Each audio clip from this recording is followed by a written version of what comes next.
Hi, we're taking a break with Ed, Sergie, Blair, Colby. of Knapsack. What's up, guys? Hey. What's happening? Hey. Pretty good, dude. Last night's show was like pretty amazing, by the way. Yeah, thank you so much for you. playing the epic Thanks. show. Yeah. Yeah. Because before this, you guys played a show in San Diego, right? Which ended up becoming like a warm-up show. Mm-hmm. So was that like first show in like how many years though? Like about a decade or 9. 9-ish years, yeah. 9-ish? Yeah. What encouraged you guys to come back? Was there like a certain reason or? Best Friends reached out to us, and as you can see, it's a pretty amazing festival. So it's kind of a no-brainer to like, hey, that sounds like a lot of fun. Yeah. We should probably do that. Yeah. Let's do it. Definitely. So we did it. Yeah, because as you can see within the lineup, to me it feels like it's almost kind of like a comeback fest because like there's a lot of bands I haven't played in a while that I was able to like play for the first time in a long time too.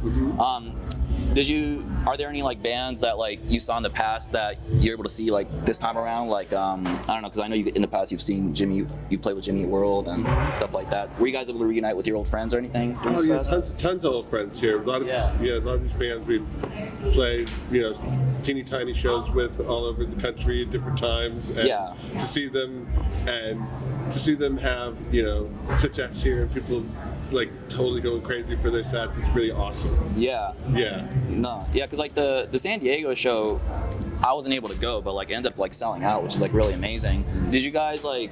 What was like the demographic like? Was it like both like older fans and like younger fans? Like Well, it was 21 over club, so it was no really young people, but it was mostly older people. But like I think the thing that's kind of neat about what's going on, not just us, but with this thing, it's like younger people aren't quite as like ageist and like are a little bit more open-minded, a bunch of old farts, Yeah. It's really kind of neat. Because like when I was a little kid, I was like, ooh, this guy's old, uncool. Yeah. So it's really like gratifying when I'm gonna stop talking. It's this guy just get an audible. Oh no. Yeah.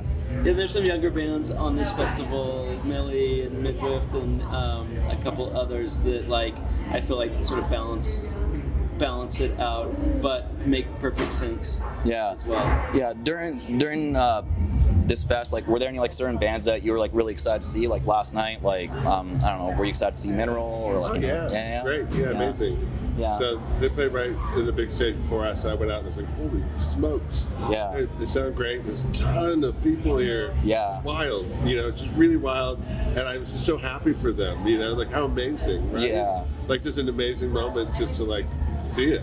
Yeah, I think like maybe the post-COVID thing, like there's like a lot of like younger people who didn't get a chance to see like these bands like live, so it's kind of like they discover it during that time, So it's actually like even like a lot of my friends that I talked to in the DIY scene, like they were like really excited to see Captain Jazz last year, and like and even like Mineral, I was like I didn't know like Mineral was like so big amongst like so many people, So I thought that's really exciting. And it's great, at this festival, like so pro and so friendly and so accommodating and so band centric and like helpful to bands. So presenting them in their best light, right? And like making a situation that is so like so much ease about doing it. So it's so great, Yeah, absolutely.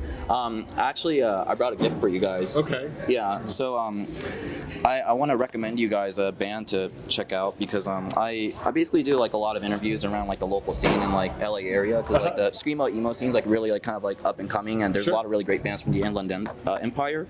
I don't know, maybe you might have heard them before, but this is a band called Train Breaks Down. Yeah, they're like a really cool kind of like a good mix of like Midwest and like post-hardcore, but the guitarist is like very influenced by Dave Ocampo of Faircat, so like the playing style is kind of like jazzy and like really kind of conversational. So yeah, I want to give you guys a gift. Well, thank you. Yeah, this is for you guys. Nice. And yeah, I hope you guys enjoy it. No, I feel bad we didn't bring you in. Yeah. No, it's okay. Yeah. You could get a Coke Zero with it. Have you guys sign it, like Yeah. And then here I also brought this record as well. So I bought this like recently. Yeah, from Spartan, because like they do vinyl reissues. Can you tell me about your relationship with Spartan? Like, how did that come about? Colby would handle that primarily, so he would know the most. Sure. I was looking for someone who, like, just really wanted to do it. You know? Yeah. Like, I didn't know if it was a money-losing proposition or a money-making proposition for whoever got involved. I just knew that, like, I wanted to find someone who was really excited about it. Yeah. And John from Spartan was that from day one. And, like, he would, if he was here, he would say, like he gets excited about things to his own detriment sometimes. Yeah, right? yeah. He's the guy who's like, there is no the number of vinyl variants or whatever. Yeah. He wants to do as many as he can think of, just because he wants to make cool shit. Yeah, of course. And when I threw the idea of let's do a box set with an oral history, he was like, yeah. And I don't know if that was a good idea or a bad idea, but he was down. You know? And it sold out super quick. Mm-hmm. But he just wants to do things. He's been around forever. He worked at Crank Records back in the day when Mineral was on Crank, and other friends of ours was on Crank, and so he's just down. He's really into archiving these records and really doing them proud and really just wanting to make something special. Yeah. And so he was the perfect fit for that. What are you guys' thoughts on vinyl resurgence in general? Because in the '90s, it wasn't really not something that people were really buying a lot of, right? Yeah, I'm down. I mean, I love vinyl, but the vinyl I listen to at home is chill. If I'm gonna listen to Drive Like Jehu, for instance, I'm gonna listen to it in my car alone. Sure. And I'm gonna maybe do a little embarrassing sing along or air drumming or whatever. Yeah. That's not the type of vinyl I put on at home. Sure. But to each their own. I'm down. I feel like I buy vinyl now as it's almost like an act of appreciation for the band. It's like a tribute. Okay, I need a physical thing. Thank you. It's awesome. Yeah. It's the largest. The largest keepsake. Physical thing. Yeah. Yeah, it's more kind of an art piece or something like that. To keep I mean, it looks cool. So I don't know what to say. I don't know what to say. When you guys got back together to practice these songs for the first time in a long time, did it come back to you guys very immediately, or was it kind of wait, what was that riff again, or how did that go? I think it came really quick. We all did our homework by ourselves and stuff. And so when we got together, it was very, very easy. I think we also mentioned how that muscle memory really kicked in. Yeah. I think because we did a reunion after 15 years, 12 years ago. Yeah. And that time I really had to go, how does this go? And where do I put my finger? I play guitar, what? This time it all just came back. Yeah. It was really quick. Even when I was went by myself before, and I was listening to the songs and playing along, halfway through the song, I was oh, I know how to play this whole song. Yeah. Whereas the other time I was I don't know, how do you do that? Yeah. So it came out pretty quickly. Yeah, it was fun. Yeah. Yeah. Drumming for me, it's it's a mode shift because the palette that I use when we made those records is different than the thing I do with the project that I play with most recently. Yeah. It's more of a power pop Beatlesque thing. Yeah. And so I just have to it's almost the tools that you bring to the Knapsack job are a little bit different than the tools that I had been playing with. So it's a little bit of you're switching up your toolkit a little bit. And then once I get into the groove, I'm oh yeah, this is what I do. I go to the floor tom for this thing, and I sit this way. It's a little bit more forward, attacking. Yeah. But once I'm there, I'm good to go. Yeah, you guys figured it out, so yeah. Are you guys planning on? Well, I think based on Instagram, I didn't really see that you guys had any other shows planned. But what's kind of the future of Knapsack looking like? Who knows? We did. This was sort of the end game for this moment. Yeah. So we're up and running. So who knows? You know, it's a lot. If something comes up, it's a lot. We've done all the heavy lifting to be ready to do something. Yeah. So it's a little bit. We can do things a little more off the cuff right now if they come up. So something cool comes up. Who knows? Yeah. Yeah. No, I think like everybody was just so fortunate to like watch you guys play. So like I thought that was like really fun. I have a couple more questions. So to be honest with you, I'm a very, very new fan, and I got into you guys because I saw the lineup. I wasn't really familiar with the name, and I was like, this band is like fucking sick. So like, and I just kind of got into it, you know. And the song that really kind of got me into you guys, of course, like this record alone was like really amazing, but I think Shape of Fear was the track like that really got me into you guys, you know. Do you guys remember the time when you first wrote that song, and like what inspired you guys to get into it? I don't. I mean, I remember there's a very it's a fairly like it's a very Blair Sergie combo song. Do you know what I mean? Like we had been a band before, and Sergie had joined, and then we made that record with Sergie on board. So to my mind, that song is sort of the melding of the way I write and the way that Sergie writes, and that was sort of the Knapsack 2.0 that came around. So it was a culmination. Like I joined before the second record came out. And we did a bunch of touring, and of course, like new guy coming in, like I probably like clashed a little bit, and by the time we were writing and making this record, like we all three of us gelled.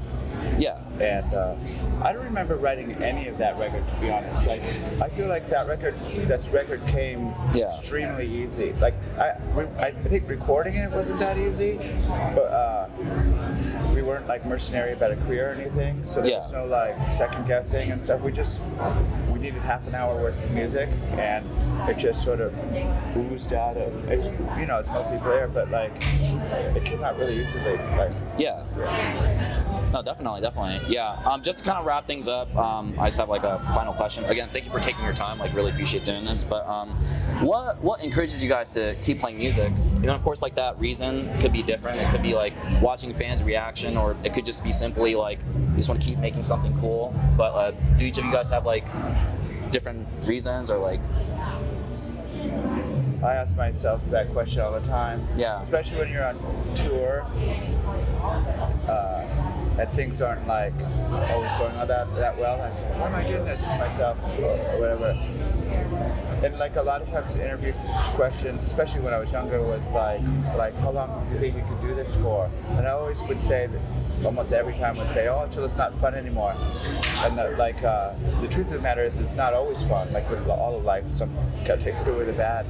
But sometimes when it's going not so well, like breaks down or whatever, you do this and stuff, and it's like, I can't tell you why I do it. Because as rewarding as it is, at certain times it's like equally as a struggle, and just like it hinders yourself in other parts of your life so much.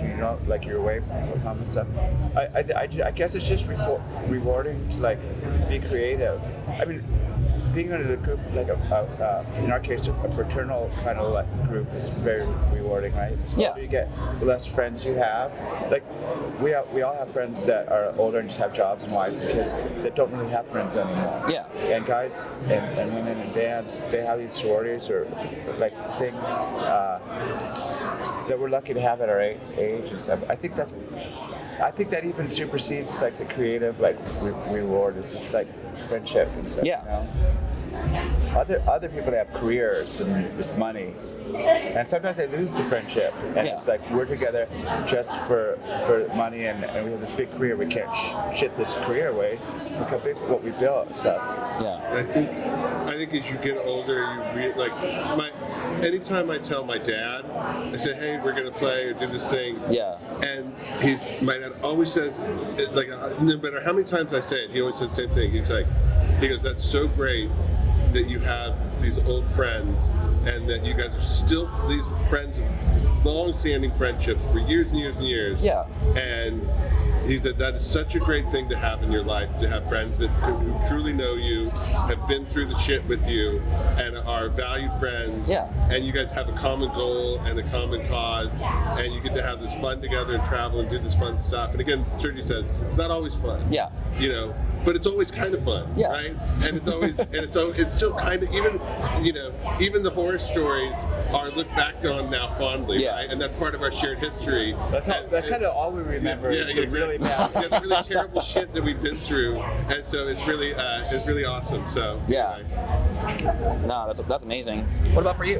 What key? Yeah, I mean, what's better for mental health than like self-expression and friendship, right? Yeah. I mean, it's like, exercise, but who wants to do that? Yeah. True. Would you like to? I was just going to say, yeah, it's like an avenue for expression. Like people do it. Yeah, people might play sports or whatever, but like the release is what makes me want to do it. Playing a live show feels great in turn. Like it doesn't even have to do with the crowd. It could just be like jamming is, or like just rehearsing is super. Yeah. Yeah. No, okay, yeah. Well, I appreciate you taking your time, guys. Like, and to be honest, like as a new fan, like it was really such a privilege to like watch you guys play. Oh, thank you so much. Yeah, so like Amazing. yeah, it was very encouraging. I'm glad that your set wasn't canceled because of the rain or anything. Like so Likewise. yeah, All yeah, right, well, thanks for taking the time to talk to us. Thank you so It's much. nice to meet somebody new, make a new friend. yeah, absolutely. Like and hopefully, yeah, we'll see what's gonna happen in the future. Yeah. So I appreciate it. Thank you so much. Awesome. Thanks for having us. Yeah.